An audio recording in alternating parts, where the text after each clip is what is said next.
আসসালামু আলাইকুম। আপনারা কেমন আছেন? নিশ্চয়ই ভালো আছেন। অনেক দিন পর থ্রি সিস্টার একত্র হলাম, যার কারণে মিম আমাদের একটু ভালো মন্দ রান্না করে খাওয়ালো। সহযোগিতায় ছিল মিমের হাজব্যান্ড। তো আজকে ওরা গরুর মাংস কিনে আনলো। কি সুন্দর করে গরুর মাংসটা রান্না করেছে। মিমের রান্না তো অসাধারণ। তারপর পোলাও রান্না করেছে। মিমের রান্না খেয়ে দেশ বিদেশের মানুষ সবাই প্রশংসা করে। এতটুকুন আমার বাবলুর খাবারের আগে গেছে আমার মিমোর খাবার।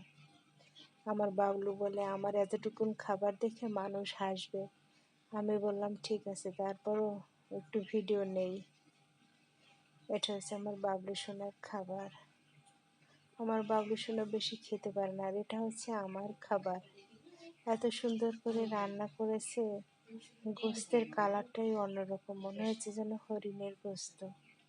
এত সুন্দর করে রান্না করেছে। আর পোলাওটা একদম সফট হয়েছে, একদম সরু চাল ছিল, আর সব কিছু পারফেক্ট হয়েছে।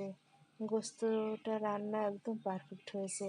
তেল ঝাল মশলা সব কিছু পারফেক্ট আছে। আর শসা ছিল, লেবু ছিল, আর কাঁচামরিচ ছিল পর্যাপ্ত পরিমাণে শসা। আর এটা আমার মিমু খাচ্ছে। মিমু আবার খেতে একটু পছন্দ করে, আর ক্ষুধা লাগে বেশি, ও টাইম হলেই খাবে। আর এটা হচ্ছে আমার খাবার। আমি খাবো, যেহেতু আমি এখন ভিডিও বানাচ্ছি তাই আমি খেতে পারতেছি না। আমার দুই সিস্টার খাচ্ছে, আমার কলেজা, আমারও